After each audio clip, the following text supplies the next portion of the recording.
نخستین بار اندیشید که روزگار انسان رو با شادی و آسایش بیاموزد. دوباره سلام میکنم به همگی شما و خیلی خوشحالم که امروز میبینمتون.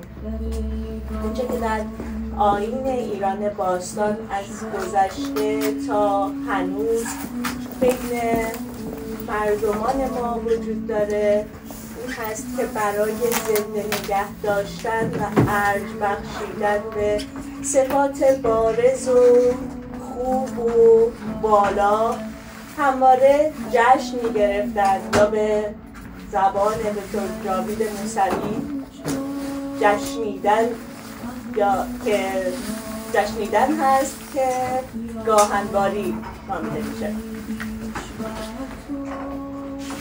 برای مثال در زمان ایران باستان مردمان هر ساله جشن‌هایی رو به مناسبت بخشندگی که یک صفت والای انسانی بوده، هر کسی با هر چیزی که در توانش بوده در اختیار داشته جشن‌هایی رو می‌گرفتن که شادی بخشندگی رو زنده نگه دارن.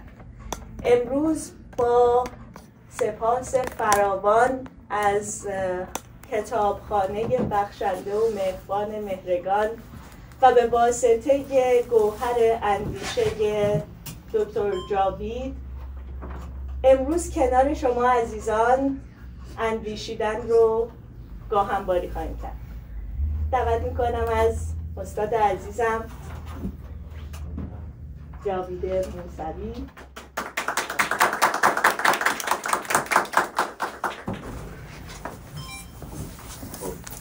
قبل از اینکه اصلا شروع بکنیم من میخواستم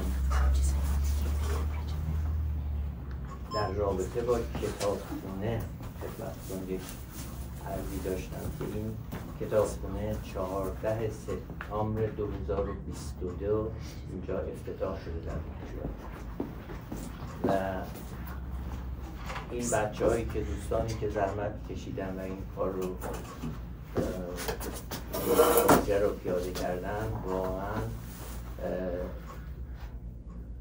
جای قدردانی داشت. من خودم وقتی که اومدم و دیدم و بسیار در واقع شگفت زده شدم با این مدرسه‌ای که الان هممون میشناسیم. کسایی هستن، جوانانی هستن که دارن به فکر کتاب و کتاب خوندن و فعالیت‌های فرهنگی هستن.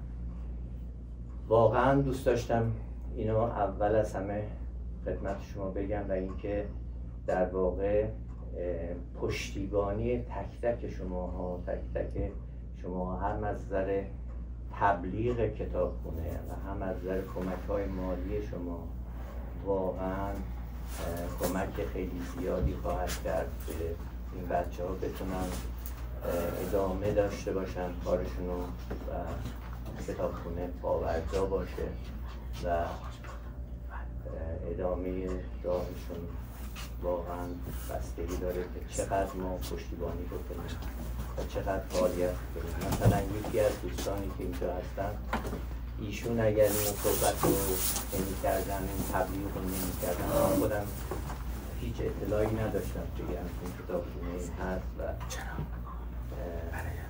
همچین مرکزی هست که این همچین کارهای شایسته رو انجام میدن. تبلیغ و صحبت کردنمون با دور برمون، اطرافیانمون واقعا برای این کتابخونه خیلی لازم هست. در سطح شهر در شهر خیلی خیلی کار مهمی هست که میتونیم. کمک مالی دوستان هم واقعا قابل تقدیر هست اگر بکنن، چون حتما این بچه‌ها نیاز دارن به این کمک‌هایی که از طرف ما میشه. کتاب‌هایی که اینجا هستن هیچ قابل فروش نیستن و دوستان فقط اگر تونستن مبلغی رو هر چقدر بیشتر از طرف کمک مالی برای کتابخونه نه برای فروشندگی. این از کتابخونه و بسیار خوشحالم، واقعا سپاسگزارم از همه دوستانی که اومدن و اینجا در این گرد همایی شرکت کردن با این برف و سرما و دوستانی که کمک میکنن و کمک کردن این گرد همایی انجام بشه. نیلوفر عزیز، پریسا، مهتاب، نوشین علی وکیلی، آقای علی وکیلی از گردانندگان کتابخونه، خانم مریم محرری از گردانندگان کتابخونه، واقعا بازیگر.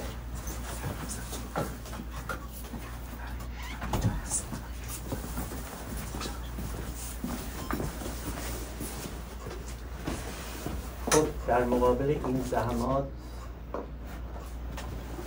من هم به نوبه خود تلاش خواهم کرد و امیدوارم که بتوانم مطلبی را امروز بیان کنم که در جهت آماده سازی برای اندیشیدن و نه در جهت افزودن بر اطلاعات. در واقع امروز اینطور به نظر می آید که هر چند گرد هم آمدن به طور کلی در بابه و بود آدمیان است، ولی با ورود امکانات اینترنتی و هوش مصنوعی در زندگی ما دیگر نیاز چندانی برای گردهمایی‌هایی که صرفاً برای شنیدن اطلاعات باشد نیست و به نوعی دوره آن سپری شد.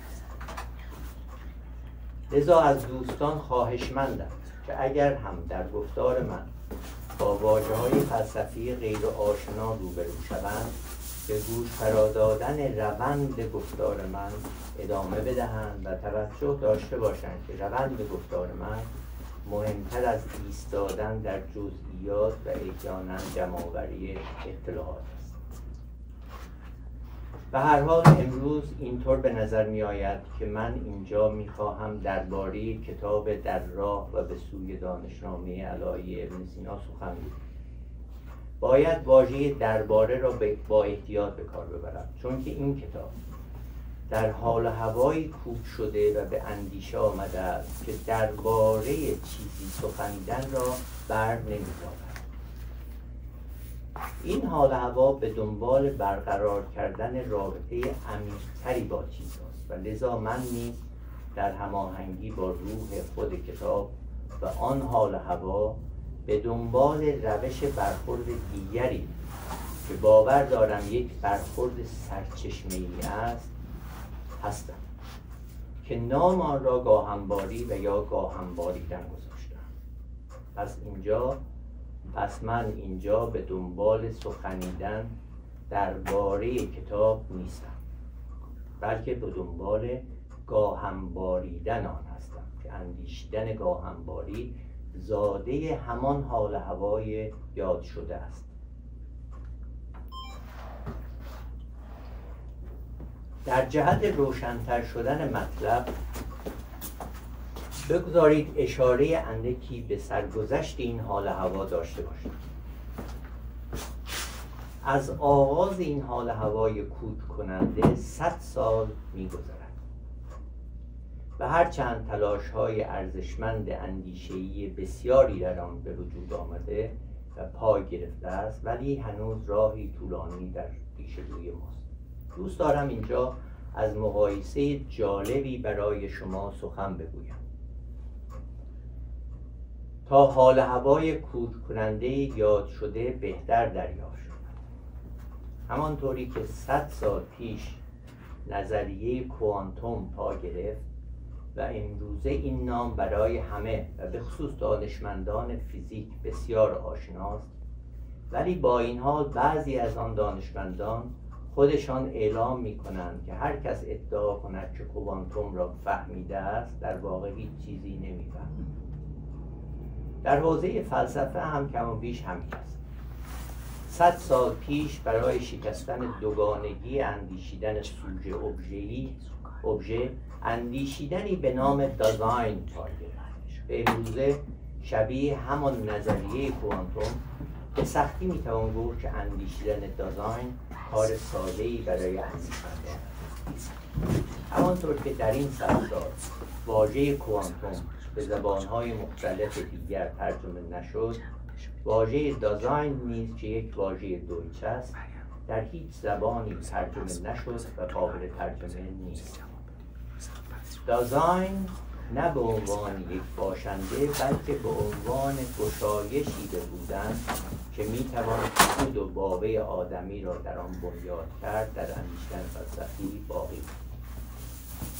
چه آنهایی که موافق مارتین هایدگر باشند و چه آنهایی که مخالف او باشند، چاره‌ای جز رویارویی با اندیشیدن دازاینی نخواهند داشت. اندیشیدنی که بسیار گسترده شده و ابعاد زیادی به خود گرفته است. در جامعه، هنر، معماری، شعر، روانشناسی و غیره حنایش خود را گذاشتم.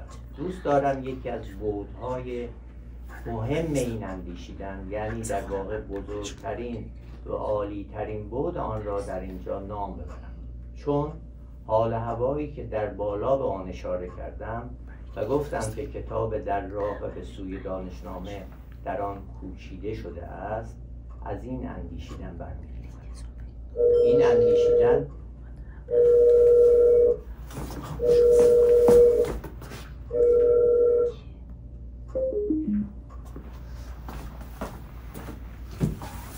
این اندیشیدن همه جوانب مختلف متافیزیک را در می‌نوردد، از آن می‌گذرد و به نوعی بر آن چیره می‌شود و آغاز دیگری از اندیشیدن را می‌آغازد. این اندیشیدنی است که همه دوگانگی‌ها را در یک رابطه ویژه‌ای که کم شباهتی به رابطه کوانتومی ندارد می‌بیند.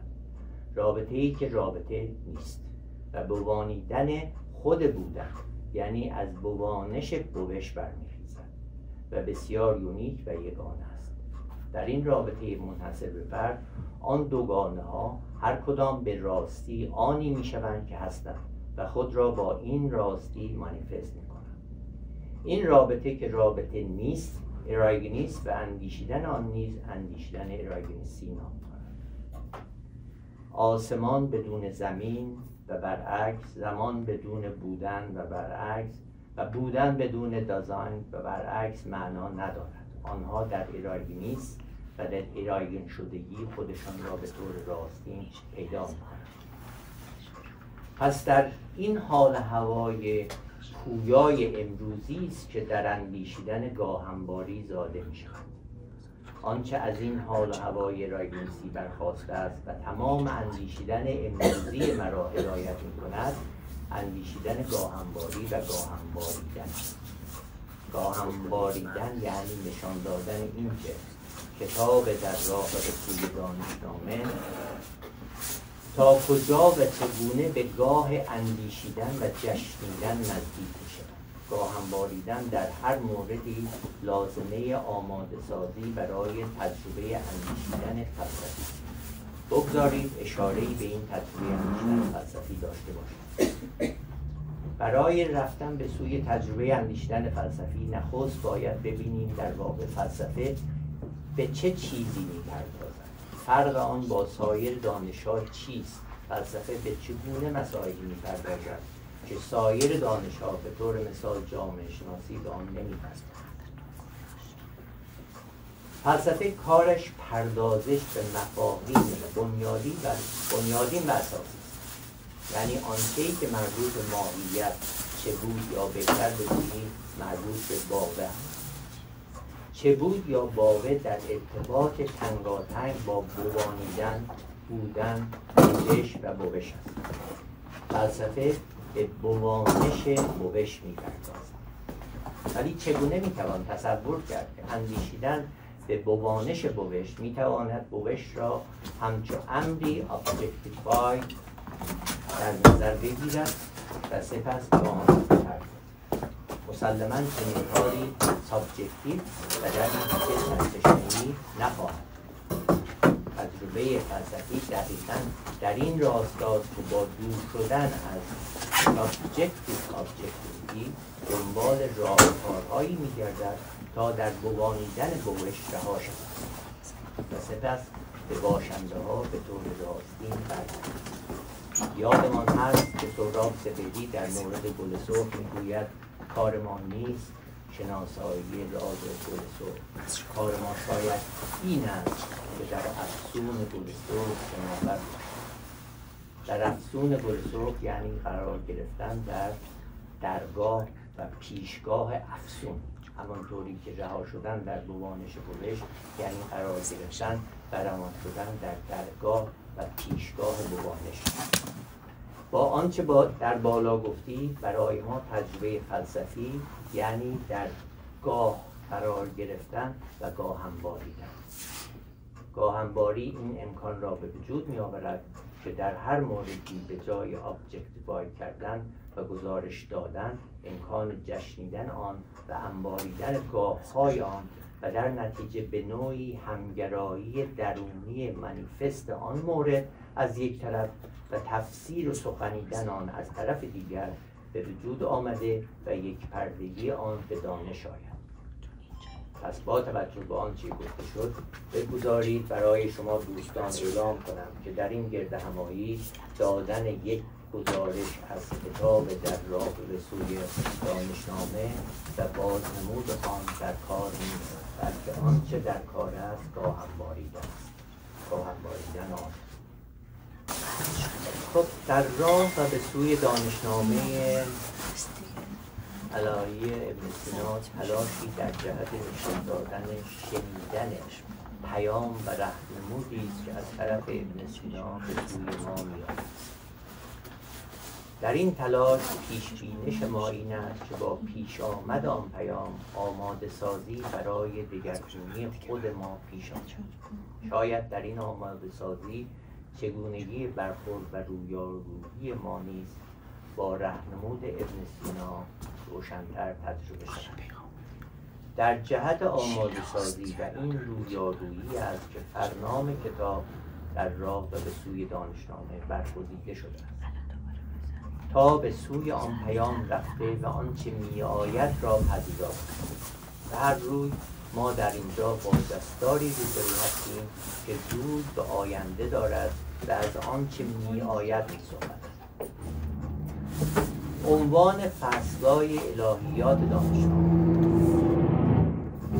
به نوعی دعوت به اندیشیدن همراه با ابن سینا، زیرا این عنوان‌ها چنان برگزیده شدند که راه دانش پژوهی را برای آیندگان نمی‌بندند. به طور مثال فصل نخست عنوانش آغاز علم برین است. فصل‌های پسین بازنمودن اون مطلبی که میخواد و یا پیدا کردن آن را به کار بردن و هیچ کدام با آوردن فعل چیست به موضوع مربوطه نپرداختند. برای ما این عنوان‌ها پیام‌های ابن سینا برای فراخواندن به ادامه راه هستند. ممکن است با در نظر گرفتن این که پیام اصلی ابن سینا در بردارنده هشدار برای اندیشیدن بودن است، این گفته ما و در کنار آن گفت کتاب با خود سردرگمی و کژدریافتی ویژه‌ای را پیش آورد که مربوط به پرسش زیرین خواهد شد. 1.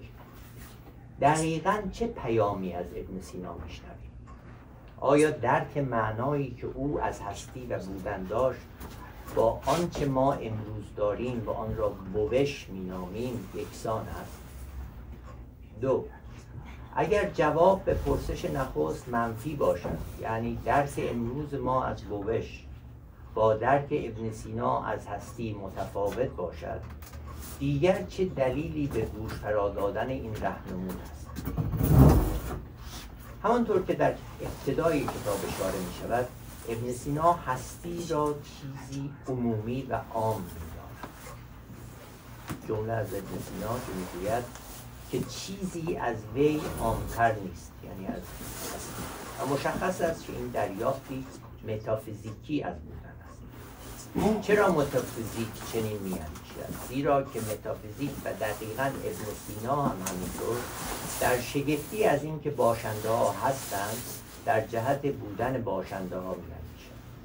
برای رسیدن و بررسی بودن یا هستی باشنده ها، ابن سینا هستی را به عنوان چیزی عام در نظر می‌گیرد، ولی چیزی عام در واقع به گونه‌ای باید چیزی بی‌تفاوت باشد که ارزش اندیشیدن را ندارد.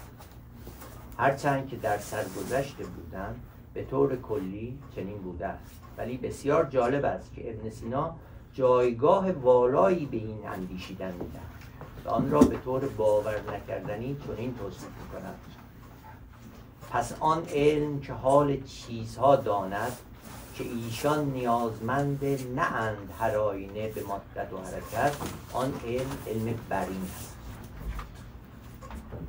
شاید بتوان گفت که این نشانه نخست سردرگمی خود ابن سینا در رابطه با هستی.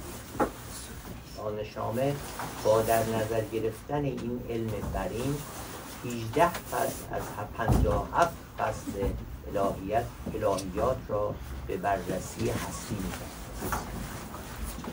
هستی بر 10 چیز افتاد که مهمترین آنها هستی جمله از هستی نخست مرد جوهر را هست و به نتیجه جوهر جمعیت اضافات را و به میانجی ایشان مرانباب. ولی در فصل 18 با عنوان نمودن حال هستی واجب و ممکن که باز با هستی می آغازد، به گونه شگرف و بدون هیچ مقدمه‌ای در پایان فصل واژه وجود را وارد متن و به توضیح واجب الوجود و ممکن الوجود می‌پردازد. و سرانجام در فصل 28 واجب الوجود را هست محض و خواننده را دها می‌سازد که آیا چرا و چگونه واژه هستی به وجود تبدیل شد. آقای پرویز مروج، مترجم بزرگ الهیات دانشنامه به انگلیسی، برای مشخص کردن این فرق هستی را با بینگ و وجود را با اگزیستنس ترجمه، ولی این مشکل را حل نمی‌کند. اینکه واژه وجود نه به معنای اگزیستنس بلکه به معنای بینگ بعد از ابن سینا در سنت فلسفی ما دوام پیدا کرد، دلایل دیگری دارد که جداگانه باید بررسی شود.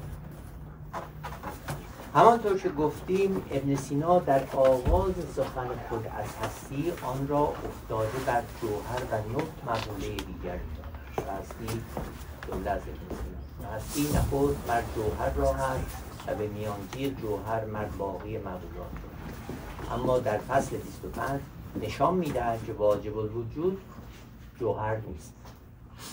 در اندیشه و اندیشیدن ابن سینا چه می‌گذرد؟ او چه فرقی میان هستی و وجود می‌بیند؟ چرا از همان ابتدا واژه وجود را به کار نمی‌برد؟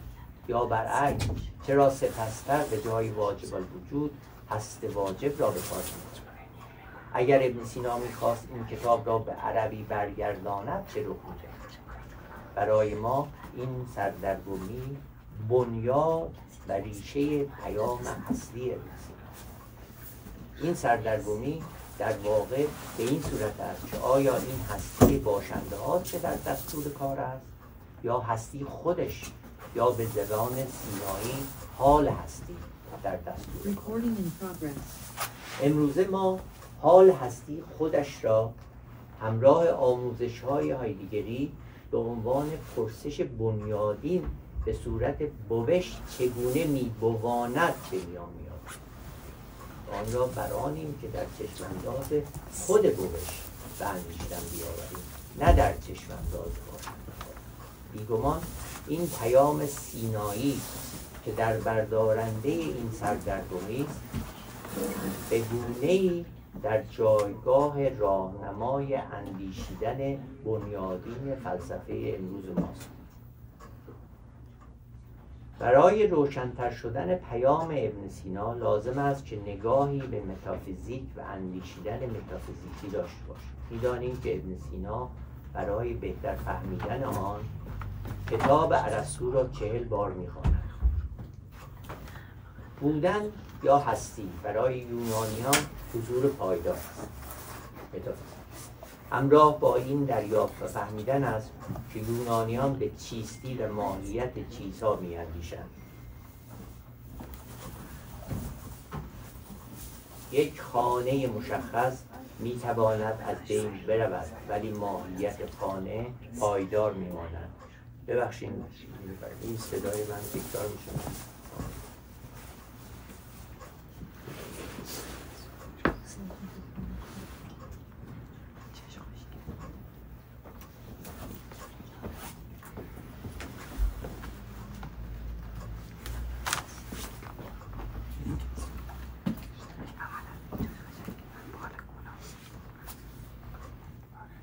یک خانه مشخص میتواند از بین برود ولی ماهیت خانه پایدار میماند. آنچه حضور پایدار دارد ماهیت چیز است و آنچه از پیش، یعنی پیش از دیده شدن فیزیکی چیزها دیده میشود، همین ماهیت چیزهاست که ایده نام دارد.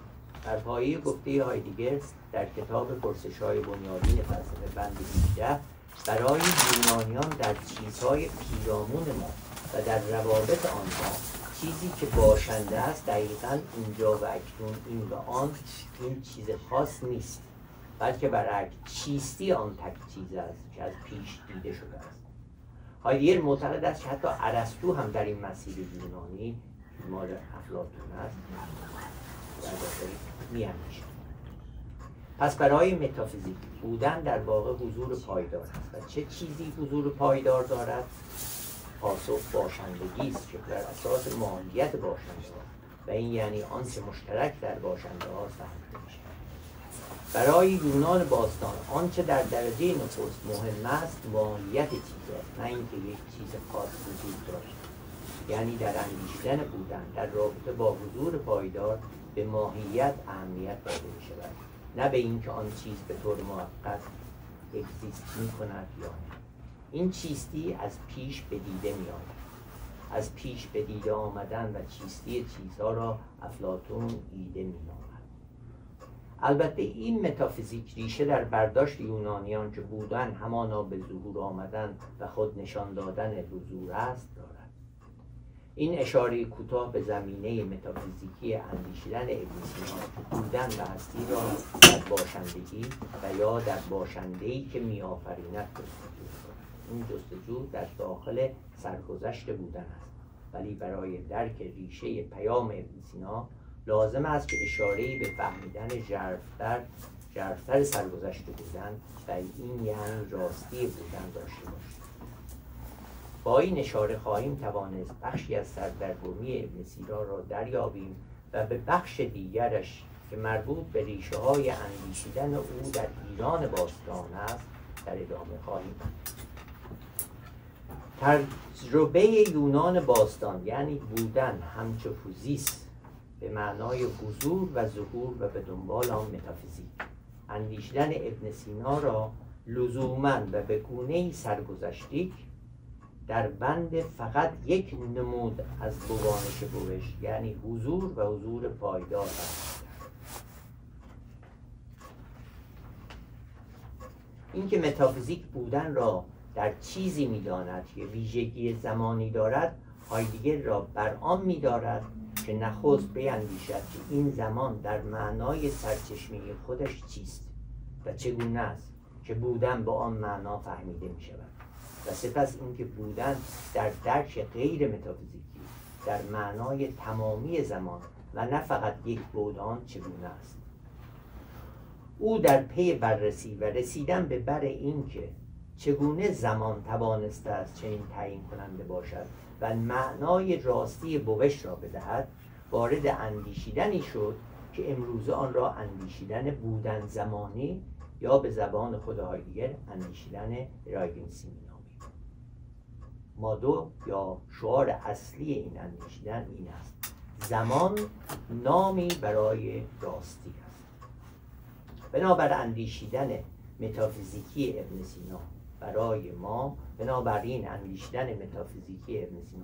ما راهنمای اندیشیدنی می شود که پرسش بنیادین آن بوش چگونه می بواند و شعار اصلی آن زمان نامی برای راستی است. برای ما سردرگمی ابن سینا در مورد هستی و وجود، البته نه در سطح واژه‌ای بلکه در عمق و معنای خود، همچو امری ناتمام مانده و پیامگونه با عنوان بازنمودن حال هستی فرستاده شده است. این پیام راهنمای اندیشیدن بودن زمانی امروز است که در آن زمان نامی برای راستی نتیجه گرفته می شود. اینک لازم است ببینیم در اندیشیدن گاهنباری چه روی می‌دهد و چگونه اندیشیدن گاهنباری نیز آن را در خود دارد. وقتی میگیم دانشنامه بخش‌های متفاوتی داره، مسئله ما الهیات دانشنامه. الهیات دانشنامه رو پرویز مروج متافیزیک اویسینا گذاشته. وقتی میگه متافیزیک اویسینا یعنی الهیات دانشنامه. به هر حال بخش دوم گاهنباریمون رو ادامه میدیم.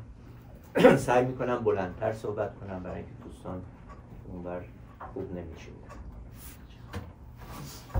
همانطور که از فرنام کتاب خود ابن سینا یعنی دانشنامه علایی پیداست و همانطور که در کتاب در راه و به سوی دانشنامه علایی ابن سینا نشان داده شده است، دانش محور اندیشیدن و راه در پیش گرفته شده برای ابن سینا است.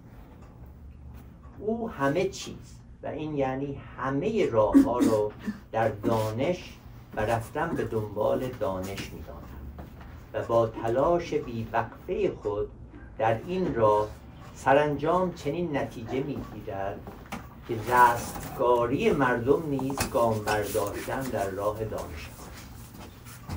اما امروز شاید با ورود هوش مصنوعی در زندگی انسان قرن 21 سخنیدن از ابن سینا عجیب و حتی مسخره به نظر آید. زیرا باوری که هوش مصنوعی به انسان قرن 21 می‌دهد این است که هوش مصنوعی جدا از فواید خاص و کارهای فوق تخصصی و فوق‌العاده خود می‌تواند دانش را در بعد بسیار وسیعی همواره و در هر لحظه و به طور روزمره در کنار و همراه ما قرار دهد و حتی این دانش وسیع می‌تواند و خواهد توانست شعر، ادبیات، موسیقی، نقاشی و حتی اندیشیدن را در بعد غیر قابل تصوری در کنار ما، در جیب و یا در روی میز ما و نه لزوما در هوش و هوشیاری ما یا به اصطلاح در مغز ما قرار دهد.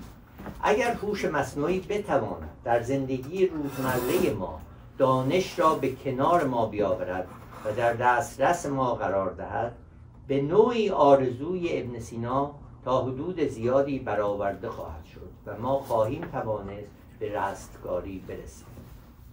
حال چرا تلاش می‌کنیم تا در راه و به سوی دانشنامه او گام برداشته شود و سپس در این راه و در ابتدای کتاب اعلام می‌کنیم که فرمان اندیشیدن ما از طرف ابن سینای بزرگ صادر شده است.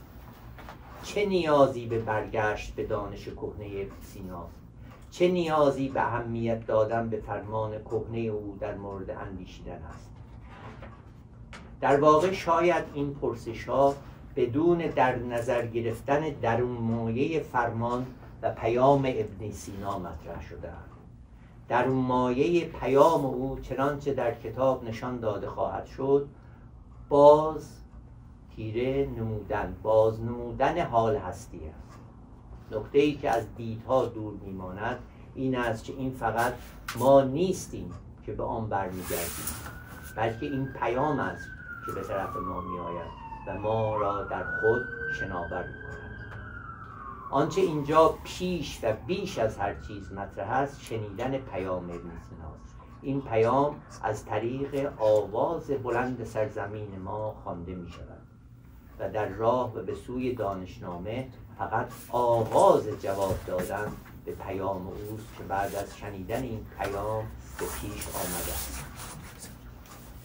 چرا و به چه دلیلی شنیدن این پیام و این فرمان از طریق هوش مصنوعی امکان پذیر نیست؟ پاسخ: زیرا که این پیام و این فرمان در رابطه با دانش برین است، یعنی دانشی که به سوی آماده سازی برای آنچه هستی باز می کند یا به زبان دیگر آنچه بودن می‌بواند گام برمی‌دارد و تنها از طرف باشندگانی که دریافت و بریافتی از بودن و بوش دارند، یعنی آنهایی که برای همیشه نیستند و مرگ دارند، شنیده می‌شود. یعنی میرا هستند و در درون خود و در اگزیستانس خود مرگ را با بودن به سوی مرگ را هم یا بودن به سوی مرگ را هم می‌کنند. مرگ برسوترین دلیل دریافت و بریافت بودن و بوش است و چون ابزارهای هوش مصنوعی مرگ ندارند و فقط میتوانند نابود شوند و یا خود را نابود کنند، از این روی پیامی که در رابطه با بوش باشد و یا در واقع پیام بوشی ابن سینا را فقط ما که میرا هستیم میشنویم و هوش مصنوعی نمیتواند آن را بشنود. شنیدن پیام ابن سینا با گاهم باریدن و در گاهم باریدن روی می‌دهد. با گاهم باریدن و در گاهم باریدن. گاهم باری یعنی آغازیدن و آفرینش دیگری از آغاز و آفرینش پیشین. گاهم باری وقتی روی می‌دهد یا به پیش می‌آید که نخست آفرینش و یا آغازی در کار باشد. آفرینش کار هنری، اندیشه‌ای، شعری یا دولتمداری که در نوع خود آغازین باشد. گاهنباری تفسیر و توضیح آنها نیست، بلکه ادامه خودینه و اصیل آنهاست، یا به زبان دیگر موارد گفته شده به طور سرگذشتیک در گاهنباریدن از نو روی می‌دهند. آنچه ما میشنویم در رابطه با زبان سینایی بازنمودن حال هستی است که با گاهم باریدن و در گاهم باریدن پرانتز به اصطلاح روز کردن پیام منجر به آغاز تجربه ما از بوانیدن بوش می شود. یعنی پیام شنیده می شود ولی با وارد کردن گاه و انباریدن گاهان در درک ابن سینا آماده سازی برای تجربه بوانیدن بوش پیش می آید. بیان و گفتارهای فلسفی تنها کمکی برای آن تجربه هستند که در تک تک ما جداگانه روی می‌دهد. هیچ وقت نخواهیم توانست بوانیدن بوش را به زبان بیاوریم، ولی آن را تجربه می‌کنیم. چگونه؟ نه با بازنمود خالی بوانش راستی بودن، بلکه با درآمدن در بوانش و تجربه بوانیدن آن و ماندن در درون آن. وقتی از بوانش می‌سخنیم باید یادمون باشد که آن را قبلا با واژه ماهیت می‌شناختیم. حال که آن را بوانش می‌نامیم از این روی است که دیگر ماهیت به عنوان چیزی ثابت که بازنمود می‌شود در کار نیست، بلکه درآمد و ورود به آن یعنی به درون ماهیت در کار است. ماهیت واژه‌ای متافیزیکی است که وقتی درآمدن، ورود و جهش پیش می‌آید آن را باوه و بوانش می‌خوانیم. اما این درآمدن و جهش در کجا و چگونه پیش می‌آید؟ در گاهم باریدن و از طریق گاهم باری. این انبار کردن و انبار شدن گاهان با هر موضوع خاص است که جهش به درون ماهیت انجام می‌شود. ریشه گاهنباری در جشن‌هایی به همین نام در ایران باستان است. آنها بر این باور بودند که آفرینش در طول سال و در 6 گاه انجام شده است که در آن گاهان آسمان، آب، زمین، گیاه، جانور و انسان آفریده شدند. در 5 روز نخست هر گاه جشن‌ها برگزار می‌شد که آنها را گاهنباریدن می‌نامیدند. گاهنباری در درجه نخست یعنی جشنیدن و این یعنی کنشی برای دوام و پایداری. راستی آفرینش این یعنی کنشی برای آینده. برای ما ایرانیان همه چیز ریشه در جشنیدن دارد. جشنیدن در معنای سرچشمه‌ای خود یعنی در بایست شرکت در سامان و بوانیدن و بوانش بوش. لذا منظور از جشنیدن فقط شادی کردن تهی نیست، بلکه جشنیدن همواره با عشا همراه است و برای آینده و دوام و پایداری آینده انجام می شود. عشا نخستین واژه پرتوان فلسفه ایرانیان است که برای نشان دادن سامان، بوانیدن و بوانش بودن در گاتاها ظاهر می شود و همواره همراه جشنیدن معنی پیدا می کند. عشا نباید به واژه دیگری ترجمه شود، بلکه باید خود عشا در حوزه اندیشیدن و فلسفه تجربه شود. هیچ واژه‌ای توانایی جایگزینی جایگاه آن را ندارد. محققین آلمانی آن را به راستی و فرانسوی‌ها آن را به داد ترجمه می‌کنند که نیازی به این محدود کردن معانی نیست. از این روی با در نظر گرفتن آنچه گفتیم می شود نتیجه گرفت که گاهنباری که در رابطه با جشنیدن است لزوماً در رابطه با عشا نیز می باشد. این سردرگمی که در ابن سینا در مورد هستی و وجود اشاره کردیم در همین گاهنباری ابن سینا از معنای عشا ریشه دارد. برخورد مبهم او به هستی در کنار واجب الوجود در جهش ناتمام ابن سینا در گاهم باریدن از عشا و مزدا اهورا ریشه دارد. بنابراین آنچه در گاهم باریدن روی میدهد جهش است. اندیشیدن به گاهنباری و گاهم باریدن به ما کمک میکند که دگرگونی معنایی واژه محوری اندیشیدن هایدگر یعنی دازاین را نیز دریابیم. دازاین این واژه آلمانی همانطور که عشای ما ترجمه پذیر نیست. معنای دازاین برای هایدگر حدود 10 سال بعد از انتشار کتاب شماره 2 از مجموعه آثار یعنی کتاب هستی و زمان که در آن دازاین به نوعی نحوه بودن انسان تلقی میشد دگرگون می شود و در کتاب شماره 65 معروف به بایترگه هایدگر آن را به عنوان جهش و آینده انسان بودگی می داند. پس جهشی که ما به درون ماهیت می کنیم و معنای آن به طور بنیادین دگرگون می شود و از این روی ما ماهیت را بوانش یعنی بوانیدن خود بوش می دانیم. جهشی است که در گاهم باریدن روی می‌دهد. ولی منظور از ما در اینجا مفهوم ایگو سابجکتیو انسان نیست، بلکه مفهوم دازاینی است که برای هایدگر همانطور که در بالا اشاره کردیم معنای جهشی دازاین مطرح است و دازاین آن چیزی است که باید به دست آورده شود، نه آن چیزی است که داده شده و قابل تفسیر باشد. بنابراین دازاین قابل تفسیر مثل یک چیز داده شده نیست، بلکه قابل گاهم باریدن و در گاهم باریدن است. دازاین به طور سرچشمه‌ای میتواند در گاهنباری یعنی جایگاه جهش که با انبار کردن درگیر کردن گاه رو میدهد به درستی فهمیده بشود. اما گاه در گاهنباری معنای مهمی را با خود حمل می‌کند که این نیز در جهش اندیشیدن و تجربه در آمدن به درون بوانش بوش نقش اساسی ایفا می‌کند. گاه در درجه نخست به معنای راستی است. البته راستی نه به معنای درستی، بلکه به معنای گشایش و روشنگاهی.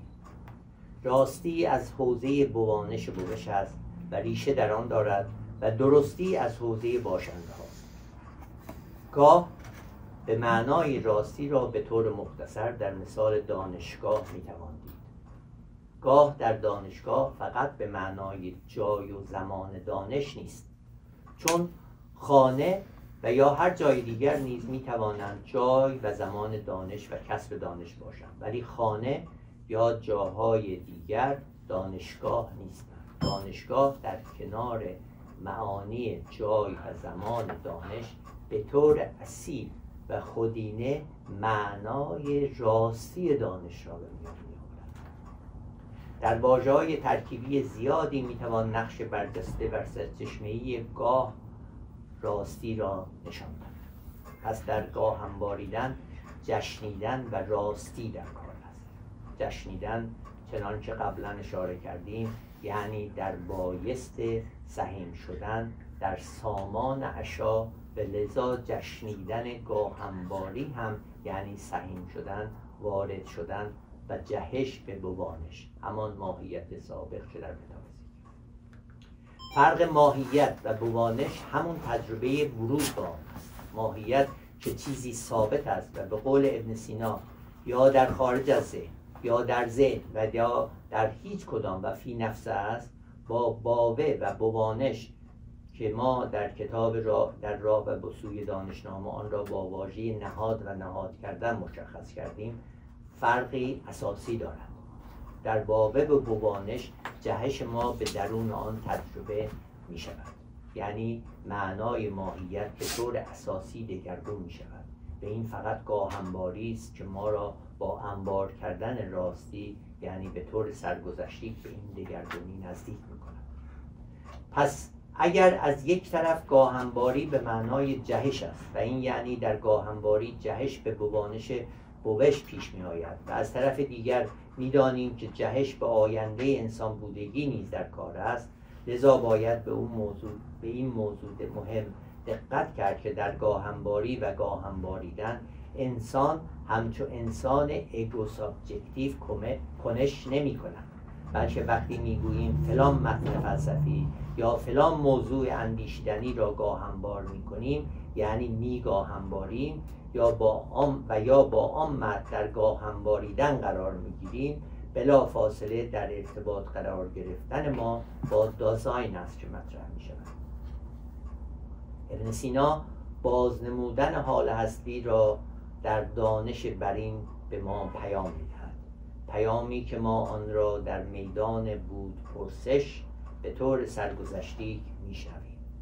با اندیشیدن سرگذشتی به جشنیدن ایران باستان، یعنی ایستادگی و در ایستادگی در سامان عشا، به گاه و گاهنباریدن، یعنی جهش به آینده و پویایی زمانیدن بوانش بوش، به دازاین، یعنی جهش به انسان بودگی آینده و محور اندیشیدن بودن و زمانی امروزه ما می اندیشیم.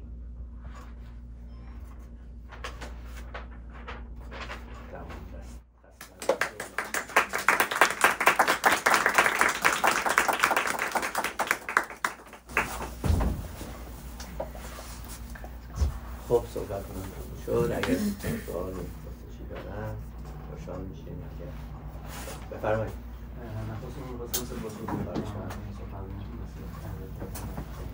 در این واژه اشخاص فرمودین، چون یادم من که از نوشته‌های فارسی میانه از زرتشت رو همیشه با اشخاص زرتشت خطاب میکنم و همیشه من اینو به معنای زرتشت درستاد میگرفتم. برای شما فرمودین که این واژه اشو یا اشا چیزی فضای درستاد بودن، اینو یکم گسترشش باز می‌کنید که این اشو حالا با یه واژه نمیشه ترجمهش کرد.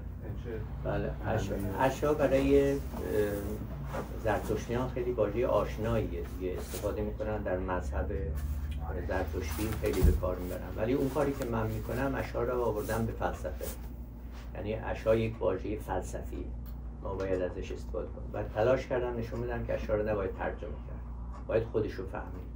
اشا به معنای بوانیدن بوش معنا میکنن، سامان بوانیدن، چون میدونی از یک زرتشتی مثلا بپرسیم فوقش میگه که این سامان هستی رو اشا میگه، یا در رابطه با راستی و درستی، و از همین واژه هست که واژه‌های دیگر رو درست میکنن برای زرتشت میگن اشا و زرتشت، ولی اشا واقعا یک واژه فلسفیه و در کنار، در گاتاها اگه دقت بکنین، در کنار واژه مزدا اهورا، وقتی میگم مزدا اهورا با اهورا مزدا فرق میکنه. مزدا اهورا واژه‌ایه که به طور ریشه‌ای زرتشت در گاتاها استفاده کرده.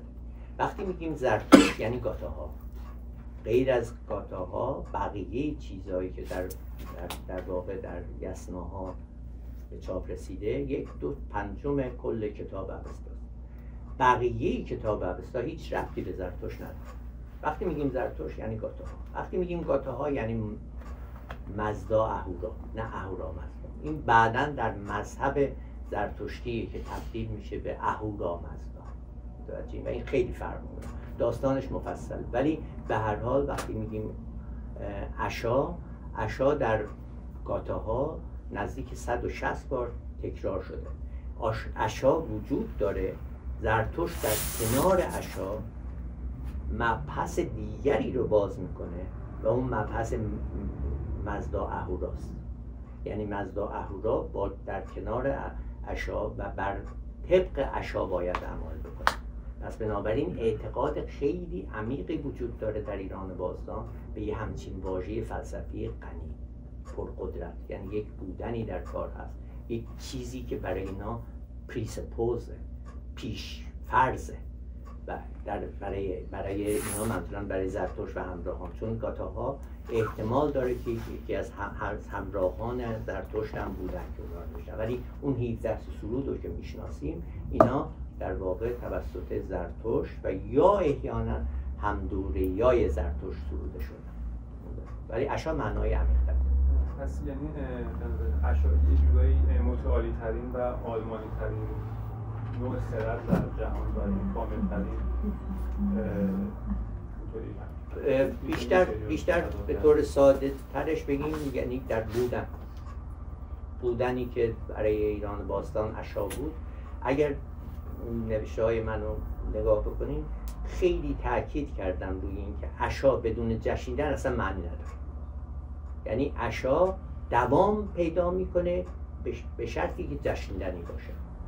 جشنیدن هم یک واژه کلی هست برای تمام اون مراسم ساکریفایس، جشن‌های مختلف، روزهایی که جشن میگیرن که فراوان به طور شگفت‌انگیزی در ایران باستان متفاوت است با تمام دنیا.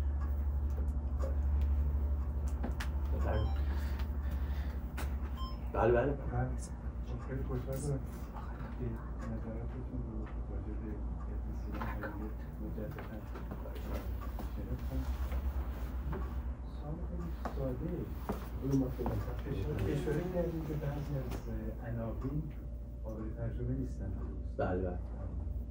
و خب می‌بینیم که راجع به تئوری ایده ها نزد افلاطون مشکل بزرگ ترجمه کلمه ایده است. چگونه میشه ایده و ایده ها رو و ایده بزرگ رو ترجمه کرد. اینجا شما ترجمهش کردید به عنوان ماهیت.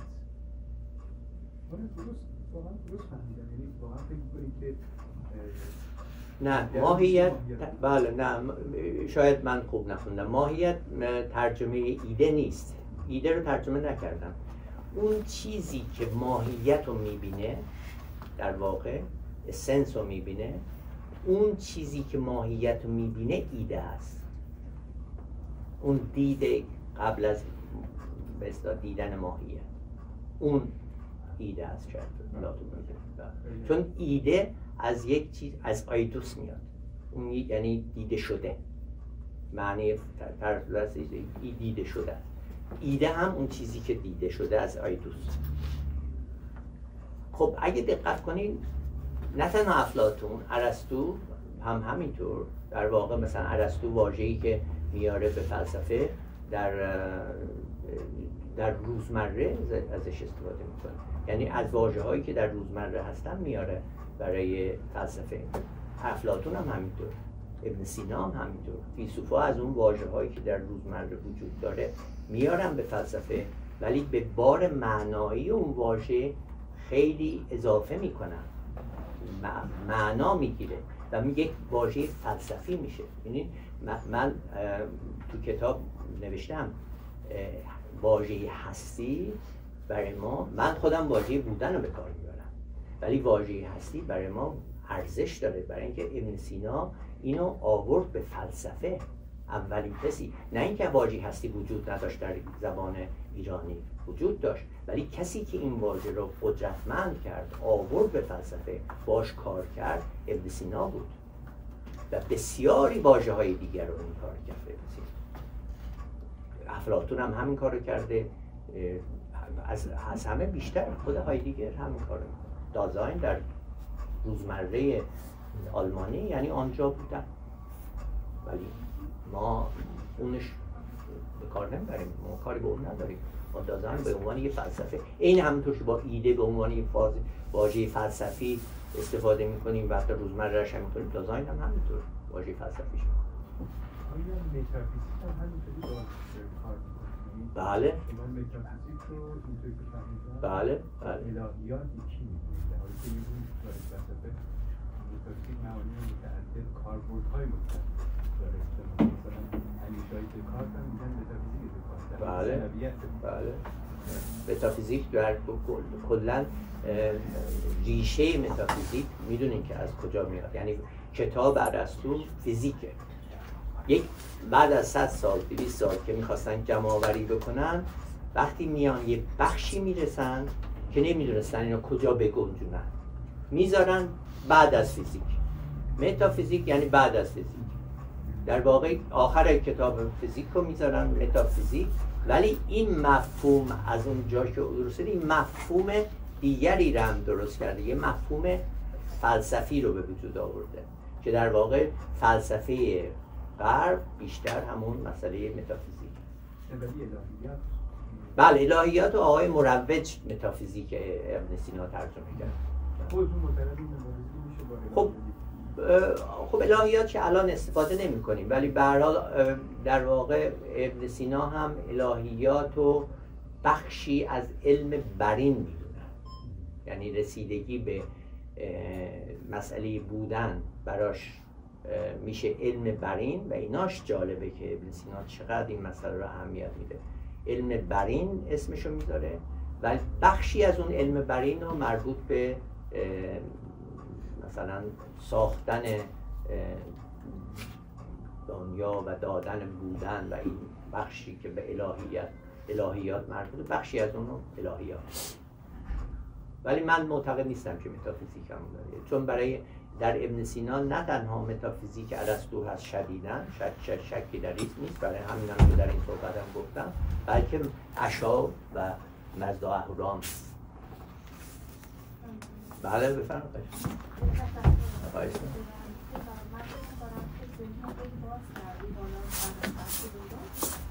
سوال ما در مورد گاهه. بله. اونجا که یادداشت کردم لطفا من اصلاح کنید اگر اشتباه متوجه شدم. فهمیدیم که گاه به معنای راستی است. راستی است.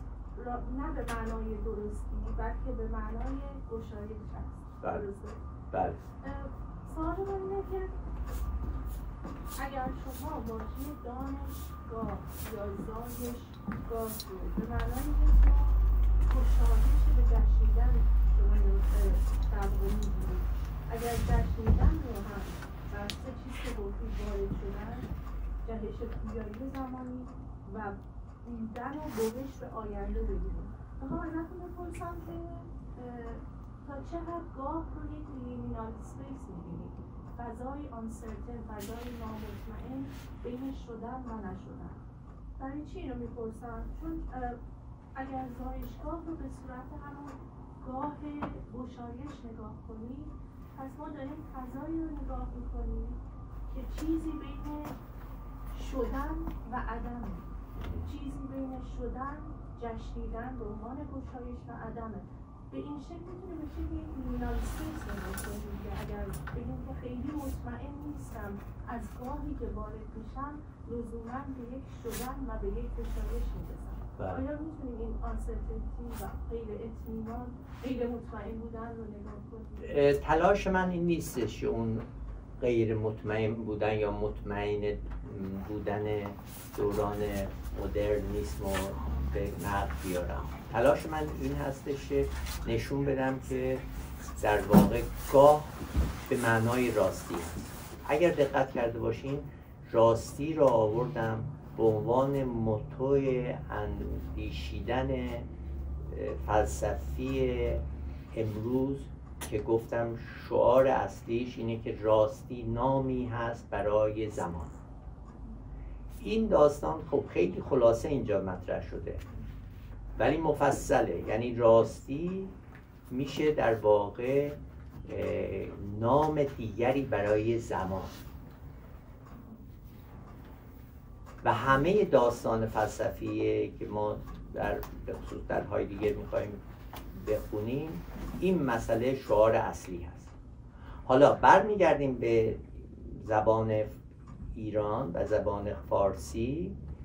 گاه به معنای راستی هست راستی وقتی میگم منظورم اونجا اشاره کردم منظورم درستی نیست، چون میدونید راستی و درستی با هم فرق میکنن.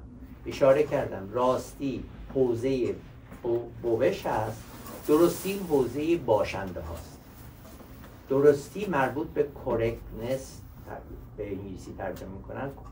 درستی وقتی هستش که شما یه چیزی رو تو ذهن دارین، میگین مثلا فرض کنیم بیرون باران میبارد، اعلام میکنین و میرین بیرون میبینین که همخوانی داره با اون گفته من و میگین این درسته.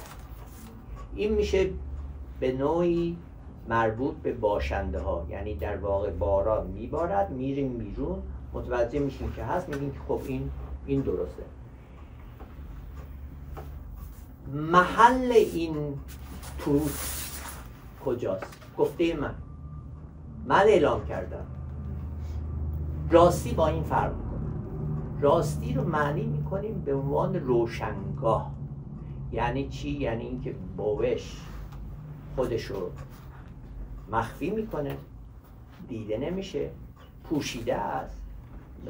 وقتی که در این پوشیدگی یک روشنایی به وجود میاد، در این پوشیدگی، چون این فلسفه داستانش خیلی مفصل، وقتی در این پوشیدگی روشنایی به وجود میاد، این در واقع برای ما راستی هست. این روشن بودن برای ما راستی هست، روشنایی که در پوشیدگی هست. یعنی اون روشنایی وجود داره شده، حتی اگر پوشیده یعنی حتی اگر که اون پوشش کنار نره اون وجود داره. بله، پوشش اصلا قرار نیست کنار بره. این میشه راستی. در واقع اون پوشش موتور اصلی اون روشنایی.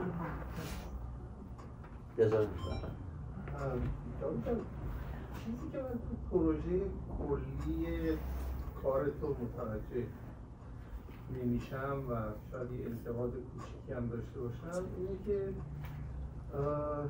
این هایدگر توی جاهای مختلف فلسفه‌اش اشاره کرده به فیلسوفای پیش سقراطی و در واقع این رو دوران آغازین تفکر می‌کنه و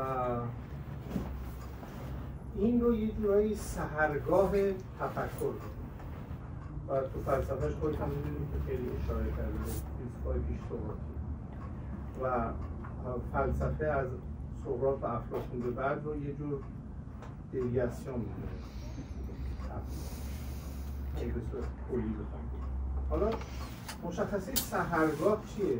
مشخصه سحرگاه اینه که خورشید هنوز طلوع نکرده اما نور خورشید آسمون رو روشن کرده و موجودات جهان، اشیای جهان معلوم هست، میشه دیده، این تاریکی شب نیست. این در واقع سحرگاه تفکر یونانیه و در واقع به نظر من با افلاطون و سقراط و اینا این خورشید دیگه طلوع میکنه. حالا خورشید طلوع میکنه یه اتفاقی میفته. این ضرورتا پوزیتیو نیست، در معنای هایدگری یه چیز نگاتیو است، چون با طلوع خورشید سایه روشنی داره، یعنی این سنویت رو یک دوگانگی ایجاد میشه. یعنی نور خورشید آنچنان میتابه یک چیزهایی رو از دیده پنهان میشن به خاطر این نور بیش از حد خورشید و در واقع دوران پس از طلوع خورشید دوران متافیزیکی هست، همون دوران سنویت، دوران اینه که بشر خیلی دنبال علت و علل و همون چیزی که توی تفکر یونانی می‌بینیم درش هست. حالا سوال من بیشتر اینه که تفاوت سحرگاه تفکر ایران با سحرگاه تفکر یونان چی هست؟ شما که به هر دو داری اشاره میکنید تفاوت چی هست؟ و اینکه خب هایدگر خودت می‌دونی که متافیزیک رو در واقع یکی از منتقدان جدی تفکر متافیزیکیه. حالا اینکه شما این واژه‌های هایدگری رو در مورد یک تفکری از ایران استفاده می‌کنی که تفکر اموالیستی ها هست. خب هایدگر این رو رد کرد. من این رو متوجه نمیشم که چجوری میشه ارتباط ایجاد کرد بین تفکر سینایی و تفکر هایدگری. و این در واقع سوالم بود. و اینکه انتقالی که داشتم این بود که شاید در واقع انتقال از چیزی که انجام نشده، اون چیزی که انجام نشده یک مقایسه کمپاراتیو بین این سحرگاه تمدن تفکر ایرانی و سحرگاه تفکر یونانی به وجود بیاد که به نظر من توی پروژکتور این جاش خالیه. بله. من تلاشی ندارم، هدفی هم ندارم این دوتا رو با هم مقایسه بکنم به هیچ عنوان، که تفکر یونانی رو با ایرانی مقایسه بکنم، برای اینکه تفکر ایرانی اونقدر جا داره برای کار کردن که نیازی نیست شما مقایسه بکنیم. اصلا مقایسه ای هم هیچ تلاشی نمی‌کنم. بعضیا شاید دوست داشته باشن مقایسه بکنم، من هیچ مقایسه ای در رابطه با تفکر ایرانی، اندیشیدن ایرانی با هیچ تفکر دیگه ای ندارم. به اندازه کافی کار داره برای اینکه شما بخواید تفکر ایرانی رو کار بکنید. اون 17 تا سرود، اون گاتاها هنوز خیلی کار دارن، خیلی کار دارن، باید روشون کار بشه. میدونیم که اینا آلمانیا زیاد زحمت کشیدن، بعد از آلمانیا تو ایران هم خیلی روی این مسائل کار کردن، ولی هنوز تفسیرهای متفاوتی هست، معانی متفاوتی هست و کار کردن خیلی زیاد. من هدفم مقایسه نیست، ممکنه نقص کار من باشه، من مقایسه ای نمی کنم، برای اینکه خود این کار هنوز خیلی کار داره، خود این اندیشتن هنوز کار زیاد داره. این منظورم مقایسه برای صرف مقایسه نیست، مقایسه برای اینکه از این مقایسه مشخصات خیلی بارزی از تمدن و تفکر ایرانی داریم. دارم میگم دیگه، مگر ما نستیم روی این مسئله اندازه کافی کار بکنیم؟ هنوز من ندیدم. بله شما الان نشون بدین که کجا روی عشا به صورت فلسفی کار شده. اینا واژه‌هایی که من آوردم برای فلسفه. ببینید همین ابتدای کار، کجا جشنیدن و در رابطه با عشا دارین شما شنیدین صحبت کردین. خیلی خوشحال میشم که بشنوم. بله منظورم اینه که اینا کارهای جدیده، یعنی باید روشون کار بشه. هنوز کار نشده، من اینا رو مقایسه کنم با متوجه هستم که ابتدای کاره، ولی توی پرسپکتیو حداقل باید این اپسیونا رو دید به نظر. بله هر کس حتما این کار خیلی کار خوبیه، ولی من اصلا قصد اینو ندارم که مقایسه کنم و ببینم. من قصد اینو دارم که اینا رو خوب بفهمم، درک بکنم، پیدا بکنم. الان سال‌هاست دارم روی اشیا کار میکنم، روی جشنیدن کار میکنم. جشنیدن معانی خیلی بالایی داره. الان به اون نتیجه رسیدم که جشنیدن بدون عشا اصلا معنی نداره. عشا بدون جشنیدن اصلا، اینا کار میبره. اینا مخصوص کار تفکر ایرانیه و این هنوز خیلی کار داره. کلماتی استفاده میکنی مثل جهش. جهش کلمه هایدگریه. جهش در واقع در مغایرت با سنت متافیزیکی انجام میشه. اون کتاب پنتوهزان هایدگر رو آدم بخونه متوجه این تفاوت میشه که هایدگر معتقده که تو سنت متافیزیکی ما تقریبا بیش از 2000 سال دنبال این بودیم که برای هر چیزی یک علتی به وجود داشته باشه، دنبال علتش باشیم و هر چیزی یه علتی داره که در راستای همین هستش که تفکر سینایی میرسه به علت و علت خدا باشه یا واجب الوجود. اما جهش یه اصطلاح هایدگریه. جهش دیگه تو اون ژرگون کلماتی متافیزیکی قرار نمیگیره. پس تو داری جهش رو استفاده میکنی توی تفکراتی که داری در مورد ایران قدیم میکنی. یعنی داری به هر حال این سنت چیز رو، هایدگری رو داری اعمال میکنی روی این پروسه فکری ایران. بله. خب 100%. پروسه فکری هایدگری مخصوص هایدگر نیست، یه فکری هستش شما می‌کنید. من هیچ وقت تا حالا نگفتم که هایدگر اینو میگه. میدونین که من الرژی دارم به این جمله که هایدگر اینو میگه و بعضی از سخنرانی‌ها رو گوش کنیم 150 بار این جمله تکرار میشه. هایدگر میگه که اینجوری. من هیچ وقت یک کلمه هم نمیگم برای اینکه الرژی دارم برای این جمله. هایدگر نمیگه، من دارم میگم. از کجا یاد گرفتی؟ از مثلا از هایدگر. ممکنه هایدگر به این شکل نمیگه. این که من این جهش رو از هایدگر استفاده میکنم، پس بنابراین باعث میشه که من باید اشعار را با آلیتئیا مقایسه کنم. doesn't make sense. اون چیزی که من یاد میگیرم استفاده میکنم. اصلا هایدگر از نظر من تو جلسات ما اگر شرکت بکنی این بارها این مسئله روشن کرده. در جلسات وایترگه که از طرف دانشگاه هایدگر اجرا میشه، هر هفته ما داریم، این بارها و بارها این تکرار شده. هایدگر بهانه‌ای هست که بتونیم به اندیشیدن ایرانی فکر بکنیم. بهترین بهانه، جایگاهی هست که اندیشیدن ایرانی شکوفا بشه. چرا؟ برای اینکه هر جوری که فکر بکنی ریشه های اندیشیدن با واژه های ایرانی، با تفکر، با اندیشیدن عمیق ایران باستان نزدیکی داره. دکتر من فقط این نکته می‌خواستم بگم خدمتتون، اجازه میدین؟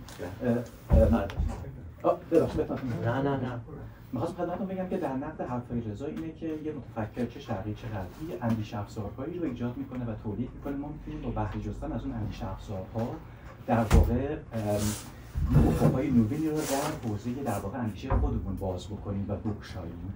لزومی نداره که در واقع اون اندیشه افزارها در راستای اندیشه ایشون به کار برده بشه. همچنان که اندیشه‌های میشل فوکو مثلا الان فمینیست‌ها از این اندیشه‌ها دارن بهره میبرن، هم بحث اخلاقی سبواه اینا. من این خاطر ولی نکته‌ای که در خصوص اشون می‌تونم اجازه بدین خدمتتون بگم اینه که ژان کلنس کتابی داره، نمیدونم خوندین یا نه، لا کاتریème نسانس دیزو هست.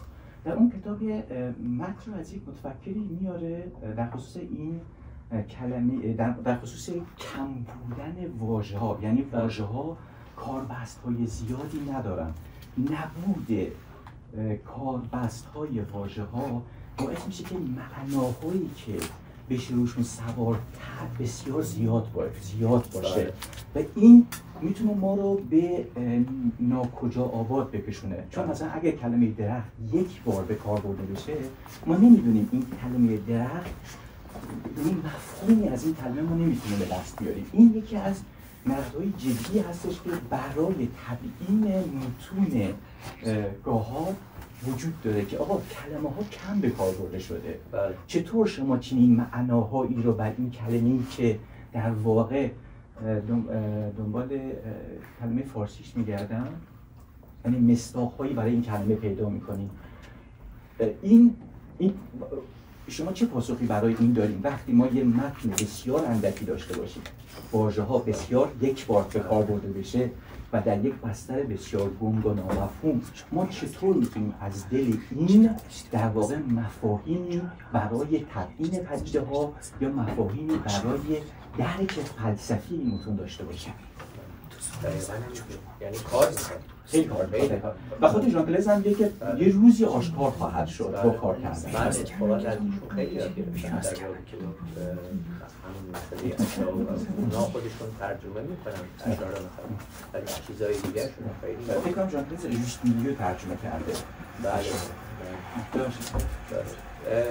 یه در واقع به معنای داد و سامان هم ترجمه کردن. این در واقع آلمانی ها هستن که به معنای توپ ترجمه کردن بارهای. متشکرم. ببخشید اجازه بدین که من حرف بزنم. نه آقای فهمیدم که در واقع موضوع مرکزی فکر در بازگشت ایران یا ایران از شاهنامه‌ها برای ولی یه چیزی رو خاطر که در واقع سلبیت نسبت به مشهورتر مستتر در واقع بدونی که اجرا بکنیم حالا به هایی میخواد سندیت رو ازش بزرگ بکنه. اما در مورد ایران تناسب دیگه مشخص که سندیت یعنی اقلانیت رو در نظری قانون و شروع رو در نظری بالا میگذاره و از ابن سینا در واقع نقدی میکنه بله به اشاره بسیار زیادی میکنه خودشون از نظر در طرفشون تا فراتر بره و آقای قربان هم که این زمان ایران اصلا کشت ایران میشه در افسانه در وقت مستمتر بازارترینی عرصور ما بگم که چطور برای این کاوشی که توی تحریز خیلی درست و خوب و زیباست چرا نرفت سراغ عرصور اون کسی که نزدیکتر به این افسانه. بله مرسی سوال جالبیه. بله برای من آغازین خیلی مهمه. آغازین با ابن سینا. هر چیزی که در اون در واقع ببینید سعی کردم اینجا یه جورایی نشون بدم. یک گیتی سردرگمی در ابن سینا هست در رابطه با هستی و واجب الوجود و وجود. همون گیتی و سردرگمی که ما در رابطه با عشا و اهورا داریم. اینا آغازینن، اینا پیامی هستن که طلب میکنن ما روشون بیشتر کار بکنیم. این که در واقع سهروردی میتونه خیلی کمک بکنه یا کار لازم داره شکی نیست و خیلی هم روش کار کردن، ولی چون این آغازین بوده برای من و در واقع از طریق واژه هستی بود که من رفتم سراغ ابن سینا و اون مسئله‌ای که گفتم در رابطه با هستی و پیام و فرمان ابن سینا برای من مهمه که در واقع به بودن و هستی استفاده ایش از این باشا میکنه. یه جایگاه دیگه‌ای برای من داره برخوردهای هستیگرانه ابن سینا و هرچند که من خیلی مبتدی هستم، یعنی دانش آموز هستم در رابطه با آموزش‌های ابن سینا، ولی اونی که برای من مهم هست مسئله برخوردش با بودن و هستی و در کتاب یه اشاراتی براش کردم که چرا این داره و فکر کنم در مؤخره اصلا یک بخشی هم هست که برگشت به ابن سینا چرا باید به ابن سینا باشه.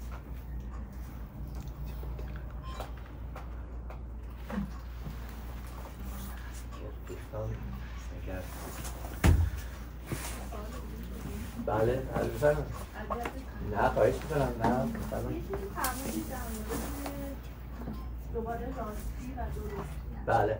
فرمودید که راستی در واقع چیزی که من نوشتم درستی مال باشنده هاست. بله. مثال باران آوردید. بله. که میگفتیم باران رو می‌بینه و این درستی باریدن مشخص راستی چیزی که من میگم میگم باران میبارد. نه منظورم اون نبود. آیا در کلام شما رو تعریف میکنید؟ هر همینجا سوالمه که بله. من بگم بیرون باران میبارد بله. درستی و بارش مشخص شده. بله. چرا؟ چون قبلا درستیش مشخص شده، پس من الان میگم باران میبارد درستیش مشخص شده. آیا سوال من مشخصاً رو اینجوری بگم آیا این مستقر در کلام شما که درستی در واژه خودش میده، آیا این لوگوسنتریک نیست؟ آیا این بازگشت قانون وسترن نیست که حقیقت اکسترنال ریالیتی منیفستش برخلاف نوشته داره در بله دقیقا همطوره. بله در واقع بدون تلاشی که میکنم، این بحث خیلی مفصلیه ولی به طور خلاصش کوتاهش اگه بخوایم صحبت بکنیم اینطوری هستش که ببینید ما در واقع الان در صحبت‌های رضا هم بود، ما در واقع یک اندیشیدنی داریم که از زمان یونان باستان شروع شده و اونو بهش میگیم آغاز اندیشیدن متافیزیکی. اونهایی که قبل از متافیزیک، یعنی در قبل از افلاطون و در واقع افلاطون و ارسطو هم شروع کردن در رابطه با اندیشیدن و فلسفه، مثل پارمنیدس، هراکلیتوس، اینها در واقع همون شروع اندیشیدنی بودن که به متافیزیک منجر میشن. منم در این صحبتام یه اشاره بهش کردم. خب در واقع این اندیشیدن با متافیزیک مسئله اصلیشون شگفتی از این بود که یک باشنده هست. در واقع اینو در کتابم یه جورایی توضیح دادم که ابن سینا به زیبایی از عهده این کار برمیاد. قدردانی و ارج‌گذاری به باشنده ها. ببینید مثلا همه این داستان‌های دانش‌های مختلفی که ابن سینا دنبالشون میره، در دانش موسیقی، در دانش پزشکی، ابن سینا کتاب‌های پزشکیش نزدیک 500 سال در غرب تکست بوک‌هاشو بود. در فلسفه شاه فلسفه بود در غرب. به قدری زیبا برای ارج‌گذاری به باشنده ها میره که شگفت انگیزه و این میشه فلسفه‌ای که در واقع مسئله اینه که یک باشنده چیست. این در واقع کوک شگفتیه، کوک شگفت بودن، شگفتی داشتن هست که این اندیشه رو به وجود میاره. به این جمله ارسطوئه که در واقع یک کوشیدنی لازم اندیشیدن. اون کوشیدن این همین مسئله است که تو شگفت میکنه که باشنده ها هستن. باشنده ابیین، هرجور زاینده یا آنتیته. من باشنده ترجمه میکنم. بودنده هم درسته، هستنده هم درسته و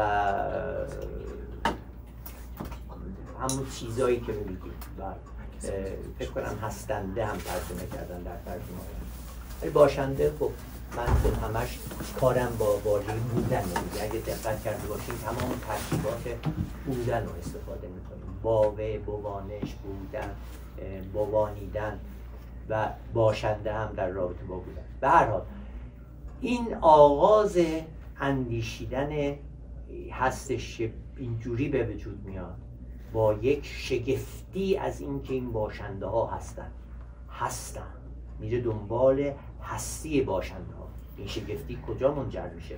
فلسفه چجوری به وجود میاد؟ فلسفه از این جمله به وجود میاد. شگفتی از اینکه باشنده ها هستن. میره ببینه که این باشنده ها هستنشون یعنی چی؟ این آغاز اندیشیدن فلسفی دوران یونان باستان است. حالا میرسیم به دوران دازاین. در دوران دازاین ما به اندیشیدنی میرسیم که اونجا داره اعلام میکنه که این نوع اندیشیدن با اون شگفتی از باشنده ها دیگه برای ما فقط یک راهنماست. ما باید اندیشیدنی رو دنبال بکنیم که اون اندیشیدن نمیگه اندیشیدن بودن باشنده ها چیست. اون اندیشیدن داره میگه خود بودن، حال هوای بودن یعنی چی. خود بودن، نه با پرسپکتیو باشنده ها، در خود بودن باید تفکر بکنیم. اینو اسمشو میذاره اندیشیدن دازاینی اسمشو میذاره آغاز دیگر اندیشیدن. جدا از اون نیست. چجوری جدا نیست؟ میگه اون راهنمای ماست که ما به این آغاز برسیم. اگه اون اندیشیدن راهنما نباشه که ما نمیتونیم. اون راهنما داره میگه هستی این باشنده ها چیست، داره بهش فکر میکنه، این متافیزیک ازش در میاد. حالا میاد میگه که ما یه آغاز دیگری رو شروع میکنیم که اونجا در این آغاز دیگه به باشنده، بر مبنای باشنده، در پرسپکتیو باشنده فکر نمی‌کنیم، به خود بودن، اون جوری که باید و شاید. میگیم حال هوای بودن چیه؟ حال بودن چیه؟ بودن چه جوری کار میکنه؟ یک نیرویی در بوانش بودن میبینیم. این چیزی که در واقع من استفاده میکنم، میگم که ابن سینا میگه بازنمودن حال هستی. خب برای ما جالبه دیگه، این یک نوع بازنمودن حال هستیه. ابن سینا بازنمودن حال هستی رو در این که در این یک پویایی هست، یک نیرویی هست، یه جور دیگه میبینه، در کنار واجب الوجود میبینه، ولی در خود بازنمودن هستی گیر میکنه، یک سردرگمی پیش میاد. این سردرگمی برای ما یه پیامیه که ما به دنبال بازنمودن هستی میریم به سراغ اندیشیدن دیگری. اون اندیشیدنیه که دیگه بر مبنا و پرسپکتیو باشنده ها نیست، در خوده. حالا با در نظر گرفتن این برمیگردیم به سوال شما، درستی مربوط به اون اندیشیدن آغازین هست که در رابطه باشنده ها هست. راستی واژه مربوط به این با حال هستیه، خود هستیه، بوانش هستیه، روشنایی که در اینجا به وجود میاد، روشنگاهی که به وجود میاد، روشنگاهی که در اینجا در واقع راستی که مربوط به این آغاز دیگر اندیشیدنه به معنای روشنگاهی. روشنگاهی چی؟ همون پوشیدگی که در خود هستی وجود داره، پوشیدگی. خب این در انگلیسی و یا در آلمانی یا در یونانی خیلی راحت تره، چون که در یونانی اصلا به معنای این روشنگاهی به معنای الیتیا، به معنای همین هست که هایدگر اینو ترجمه میکنه به unverborgenheit، یعنی اگه به این به فارسی ترجمه کنیم ناپوشیدگی، یا در انگلیسیش میشه unconcealment، یعنی ناپوشیدگی. خیلی راحت داره. truth معنی میکنه unconcealment. خیلی هم به قول شما دیکتاتور ما ترجمه میکنه و میگه تا الان اگه ما گفتیم وارهایت آره معنای معمولیشه، ولی معنای اصلیش همون unverborgenheit، یعنی باید آپوشیدگی رو برد. خیلی ممنون دکتر، واقعا امروز مفهوم برای من به عنوان شناختی نسبت به مباحث نداشتم باز شدن یه دریچه‌ای بود به یه مباحثی که خب علاقه‌مند شدم حتما دنبال خواهم کرد. بعد از این سوالای تخصصی که مطرح شده، سوال متعدد در مورد اینکه این کتاب دانشنامه به عنوان یه اثر فارسی از ابن سینا و چقدر متنش طوری هست که بشه خوندش، خودش از این کتاب رو هستیم، آیا کتاب‌های دیگه، اثرهای دیگه هست در مورد دانشنامه و توضیح اون که بخواد آشنا بشه به سمت اون؟ مرسی، خیلی خیلی سوال مهم و جالبی رو کردیم، برای اینکه خیلی کم بها داده شده به دانشنامه، خیلی کم بها داده شده، ولی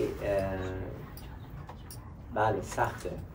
دانشنامه الهیاتش که مورد نظر ما هست خیلی سخته خوندنش و فکر کنم همین کتاب آقای مروج خیلی کمک بکنه به انگلیسی که خونده بشه و فارسی سره نوشته شده و خیلی راحت نیست ولی میشه، یعنی باید هم مثل کاری که خود ابن سینا میکرد برای ارسطو 40 بار کتاب رو میخوند، همون سنت رو ما باید ادامه بدیم و 40 بار رو باید بخونیم و بتونیم بهش برسیم. چیزی که در ابن سینا در دانشنامه خیلی جالب هست و خیلی مهم هست، واژه هایی که ابن سینا به کار برده به زبان فارسی اومده. ببینید مثلا داستان هستی یکی از این واژه هاست، خیلی جالبه، اگر خسته شدم دوستان ولی بگم. ببینید هستی رو ابن سینا میاره به فلسفه. خب آشپزسفیدن. بعد از ابن سینا اسیستانتش جوزجانی هنوز هستی رو استفاده میکنه. بعد از اینکه اینا از بین میرن دیگه کسی از واژه هستی استفاده نمیکنه یا کم استفاده میکنه تا زمان توسی. از اونجا به بعد دیگه اصلا واژه هستی به کار برده نمیشه، تماما میشه وجود. وجود اصلا به معنای بودن نیست، ترجمه عینه یونانی نیست، از روی اجبار اینا برداشتن. وجود از وجده میاد، یعنی من جاهای دیگه اینو بحث کردم، وجده یعنی یافت شدن. این علت خاصی هم داره یافت شدن رو گذاشتن، برای اینکه یافت شدن مربوط میشه به حاضر شدن، چیزی که حضور پیدا میکنه. چون در واقع عینه هم به معنای یک نوع حضور هست، این وجود معنی پیدا میکرد. ابن سینا و فارابی خیلی علاقه نداشتن وجود استفاده بشه، ولی چاره‌ای نداشتن، برای اینکه مترجمین چند تا واژه رو انتخاب کرده بودن، این از همه‌شون بهتر بود. وقتی که ابن سینا شروع میکنه دانشنامه رو نوشتن، انگاری یه جشنی براش بوده، برای اینکه واژه هستی براش پیدا میشه و یعنی وجود داره، هستی رو میاره به فلسفه و ادامه میده. ولی بعد از ابن سینا دیگه این مسئله تموم میشه. تا که هستی تا از بین میره، واژه هستی، تا زمانی که هایدگر توسط عبدالکریم رشیدیان و آقای جمادی ترجمه هستی و زمان هایدگر رو ترجمه میکنن. هستی دوباره میاد به زنده میشه. و خب این یک پروسه خیلی جالبیه که وقتی نگاه کنیم واژه‌های این شکلی در ابن سینا خیلی زیاده. الان یادم نیست، این کارشون مقاله رو می آوردم، فکر کنم از استاد معین هست اگر اشتباه نکنم، محمد معین. واژه‌هایی که ابن سینا آورده به فلسفه به زبان فارسی، اینا رو در آورده از دانشمند. بسیار زیادن، واژه‌های خیلی خیلی زیادی هستن، خیلی خیلی ارزشمنده که اینا رو مطالعه بکنیم. خیلی هاشون اونقدر عادی شدن که ما اصلا نمیدونیم که اینا رو ابن سینا آورده.